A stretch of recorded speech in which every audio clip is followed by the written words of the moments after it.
Alhamdulillahi Rabbil Alamin.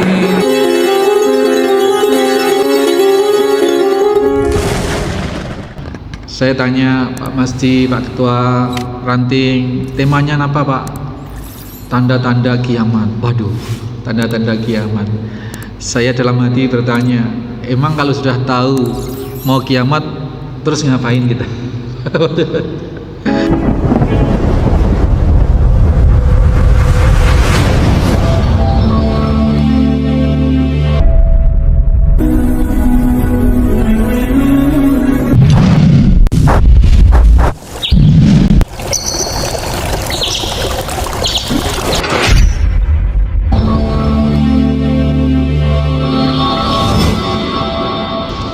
Bismillahirrahmanirrahim. Assalamualaikum warahmatullahi wabarakatuh. Innal hamdalillah nahmaduhu wa nasta'inuhu wa nastaghfiruh wa na'udzu billahi min shururi anfusina wa min sayyiati a'malina. May yahdihillahu fala mudhillalah wa may yudlil fala hadiyalah. Asyhadu an la ilaha illallah wahdahu la syarikalah.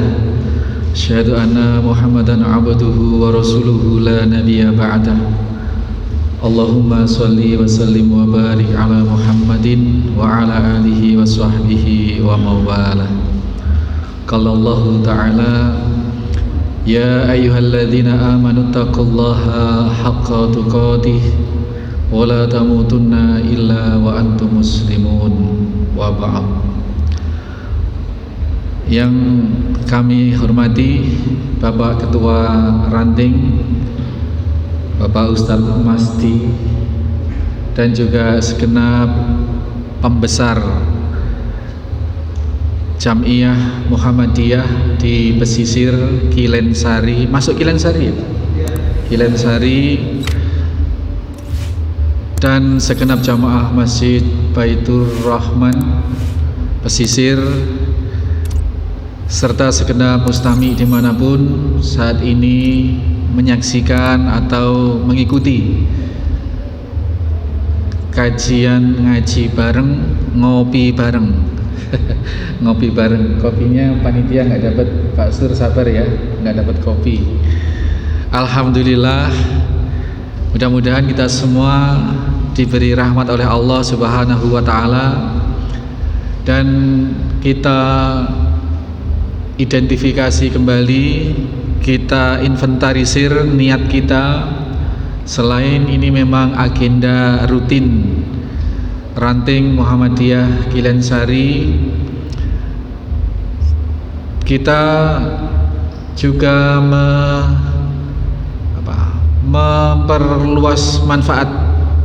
Kita niatkan selain rutinitas kegiatan Ranting, di dalam setiap majelis ilmu seperti ini kita niatkan betul-betul untuk memasuki dan mengambil manfaat dari majelis ini. Karena Rasulullah SAW menyatakan bahwa idza marartum fi riyadil jannah farta'u, apabila kalian mendapati taman surga, maka merumputlah, mampir merumputlah. Makna merumput itu berarti mengambil sesuatu yang bermanfaat. Jadi tidak hanya memasuki taman. Kalau masuk taman perak cuk tojuk Pak, ada lakon, tidak dapat apa-apa itu. Masuk taman cuk tojuk, ya tidak dapat apa-apa. Tapi perintah Nabi farta'u fiha, ambil sesuatu dari taman itu yang bermanfaat. Merumput maknanya adalah mengambil sesuatu.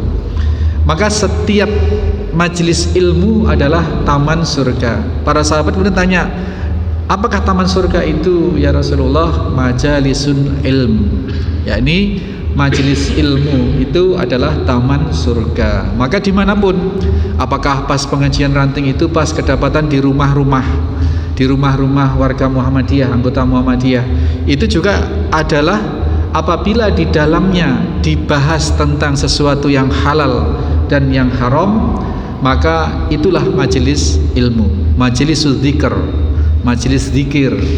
Itu dalam rangka mengingat atau mendeteksi atau memahami tentang sesuatu yang halal dan yang haram.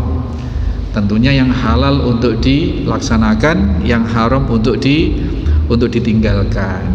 Ini jadi kita niatkan setiap malam Sabtu, ya, terlebih pas ketempatan di masjid seperti ini. Sedangkan di rumah-rumah sekalipun, apabila di situ memang dibahas tentang yang halal dan yang haram, tentang ad-dinul Islam, maka itu termasuk riyadul jannah, taman surga. Jadi berbahagia Pak kalau kedapatan ketempatan pengajian yang membahas ilmu, benih pengajian seperak camaca, ya, pas habis camaca kan ngakan paleman pas. Yang seperti itu bukan majelis ilmu. Ya, majelis ilmu itu adalah majelis yang di dalamnya dibahas tentang, dikaji tentang sesuatu yang halal dan yang haram. Itu jadi ketika niat kita perluas ke situ, maka kita pun akan mendapatkan itu. Karena innama a'malu bi niat. Mon datang ke masjid ini niatnya perak ngopi, ya dapatnya perak kopi Pak. Ya, kalau niatnya ke sini silaturahim, ya dapat silaturahim. Itu. Makanya kita inventarisir kebaikan-kebaikan apa yang bisa kita peroleh, yang bisa kita niatkan dalam satu amal itu. Sehingga kalau kita perluas niat kita, maka hal yang kita dapat juga banyak kia. Bunten perak dapat pahala mendengarkan pengajian. Ya, tidak hanya mendapatkan pahala diniatkan iktikaf juga di sini iktikaf gitu. Jadi kita perbanyak niat kita, maka sebanyak niat yang kita niatkan, maka sebanyak itu pula pahala atau faedah yang bisa kita ambil manfaat itu. Sholat subuh berjamaah misalnya, kalau diniati benar-benar ingin menyempurnakan sholat sunnah semalam suntuk, diawali dengan sholat isya berjamaah di masjid. Barang siapa yang sholat isya berjamaah di masjid, maka dia memperoleh pahala seperti sholat setengah malam penuh. Dan barang siapa yang menggenapi sholat subuhnya, maka dihitung oleh Allah sholat sunnah sepanjang malam. Ini jadi suatu amal apabila kita niati niat-niat tertentu, maka kita akan memperoleh tertentu itu pula. Semakin banyak yang kita ilmui, semakin banyak yang kita ketahui, semakin banyak yang kita niatkan, maka demikian banyak pula yang insya Allah Allah berikan kepada kita. Ini ya Bapak sekalian, tentang saya tanya Pak Masdi, Pak Ketua Ranting, temanya apa Pak? Tanda-tanda kiamat. Waduh, tanda-tanda kiamat. Saya dalam hati bertanya, emang kalau sudah tahu mau kiamat terus ngapain kita? Emang dalam banyak literatur kiamat itu memang sudah dekat Pak. Bahkan salah satu tanda dekatnya kiamat itu adalah diutusnya baginda Nabi Shallallahu Alaihi Wasallam. Sehingga Nabi menyatakan bahwa antara jarak aku dengan kiamat itu seperti 2 jari ini, dekat sekali. Cuman ukuran dekat versi informasi dari Allah dengan dekat versi kita bisa jauh Pak. Buktinya sampai sekarang, kalau kala itu Rasul berdasarkan wahyu menyatakan antara aku diutus sebagai Rasul dengan kiamat itu seperti 2 jari, berarti cek semaknya Pak, dekat. Tapi buktinya sampai sekarang 1500 tahun belum terjadi kiamat. Ini menandakan benih informasi langitnya tak benar. Bukan informasi dari wahyu itu yang tidak betul, tetapi ukuran waktu versi Allah itu berbeda dengan ukuran waktu versi kita. Karena Allah ketika memberikan satu informasi itu bisa jadi landasannya adalah landasan Allah Subhanahu wa taala sendiri. Dari beberapa literatur kitab kita ketahui bahwa di akhirat itu satu hari di akhirat seperti 1000 tahun di dunia. Nah seperti itu. Sehingga ada yang mengkalkulasi, Pak, kalau kita hidup 100 tahun saja atau 60 atau 100 tahun, itu hidup kita perak 1 jam setengah. 1 jam setengah. Jadi kiamat itu memang sudah dekat. Di samping memang tanda-tanda itu sudah bertaburan di sekitar kita. Pasar semakin berdekatan, kemudian fitnah-fitnah. Bahkan ketika Nabi SAW bermajlis dengan para sahabat, itu hadis Jibril itu yang sangat populer, yang sangat masyhur. Kalau dalam kitab Arba'in An-Nawawi itu hadis nomor 2 itu yang menerangkan tentang Islam, iman, ihsan. Nah, kemudian as-sa'ah itu tentang hari kiamat. Ketika Nabi ditanya, akhbirni anis sa'ah, wahai Muhammad, kabarkan atau beritakan kepadaku kapan datangnya kiamat.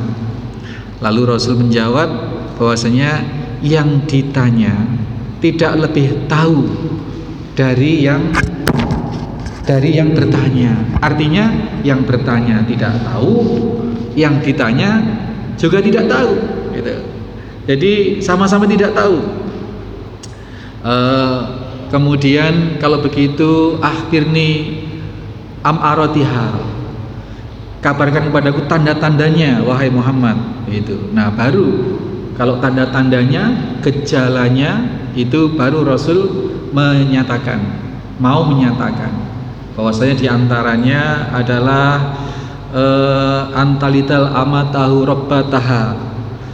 Jadi ada kelak di antara tanda-tanda kiamat itu adalah apabila ada budak yang melahirkan tuannya. Ini bisa bermakna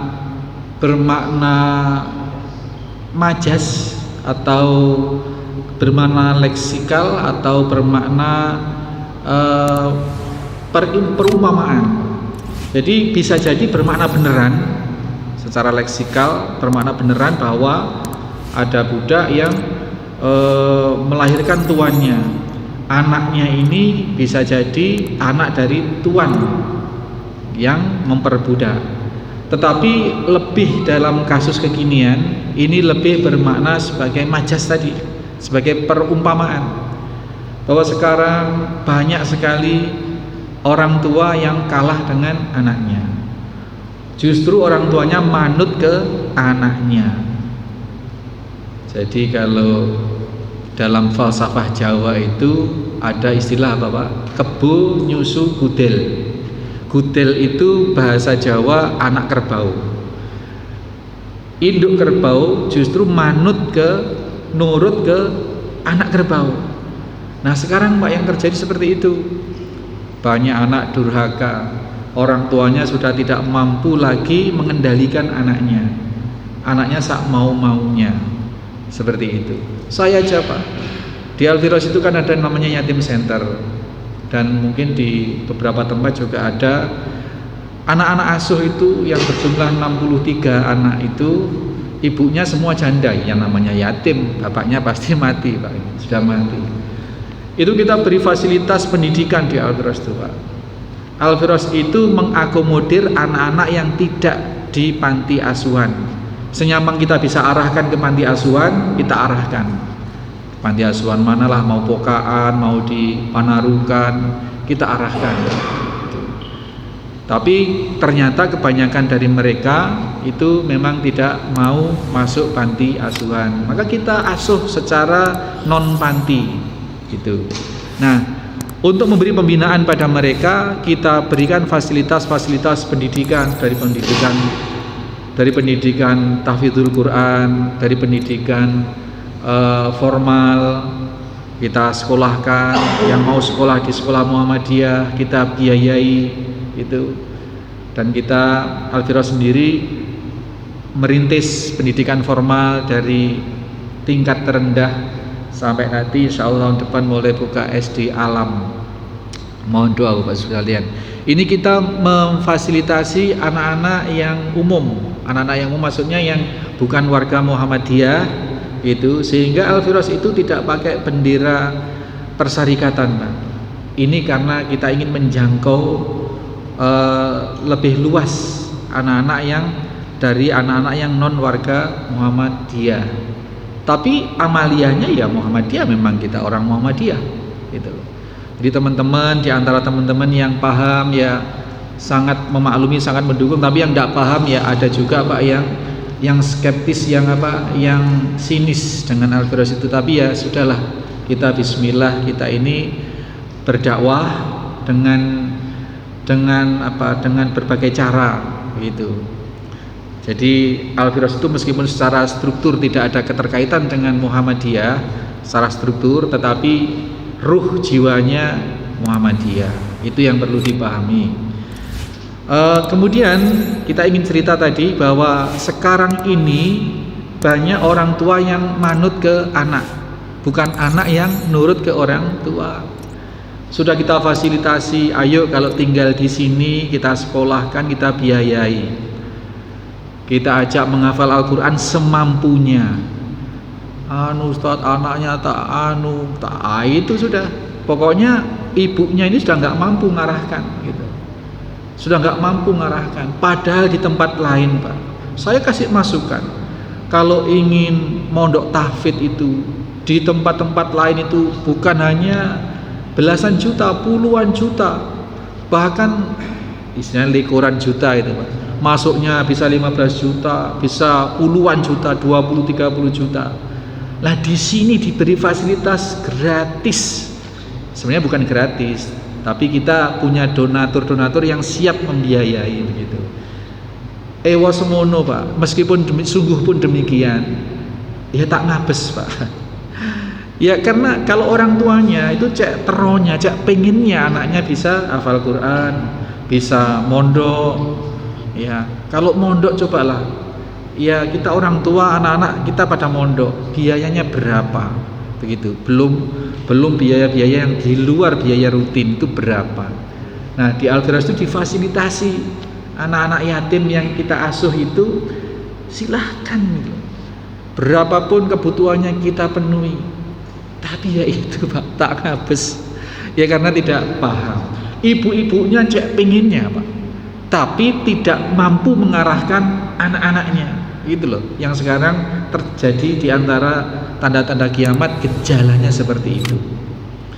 Jadi ini sekaligus informasi buat warga pesisir, mungkin punya tetangga, punya apa, yang kalau di panti asuhan Muhammadiyah itu tidak mau, ada loh Pak, karena Muhammadiyah begitu kan. Nah makanya Al-Firdaus bikin terobosan, cari celah, sudah nggak usah pakai bendera Muhammadiyah gitu. Jadi bisa mengakomodir anak-anak yang non warga Muhammadiyah. Itu maksud kita. Jadi sekaligus sisir, silahkan nanti yang anak-anak yang bukan warga anak Muhammadiyah, kalau tidak mau masuk di panti Muhammadiyah, kita bisa fasilitasi. Ya amaliyahnya di sana ya amaliyah Muhammadiyah begitu. Itu diantaranya. Dan banyak terjadi anak durhaka kepada orang tua. Tidak hanya sulit diatur, tetapi justru anak-anak ini ngatur. Saya di Al-Firdaus itu sedang ya rehab-rehab apa begitu, ada aja Pak. Nah tukangnya ini sambatan Pak tentang anaknya minum, anak saya Ustaz minum. Wah dibilangi sudah malah jawab dia. Jawabnya gimana Pak? Saya minum kan saya cari uang sendiri Pak, tidak minta sama sampean. Seperti itu Pak, pinter anak sekarang. Ya gitu. Pada akhirnya minum di tempat temannya, itu temennya, terus mabuk di sana tempat temennya ini bapaknya tentara. Nah pas mabuk, pas anaknya ini pas lari, ketahuan dia di situ, dipukuli Pak. sama tentara. Pas dikabari bapaknya nih, Pak, anaknya pian mabuk di sana, dipukuli sama tentara. Biar sudah. Begitu loh, Pak. Saking apanya? Saking sudah jengkel, Pak. Sudah biar dia makan saya terserah. Loh gimana? Ini anak sampean, Pak. Pada akhirnya dijemput, Pak. Bisa jajak pulang gitu. Ini terjadi. Anak-anak, ya ini tanda-tanda kiamat.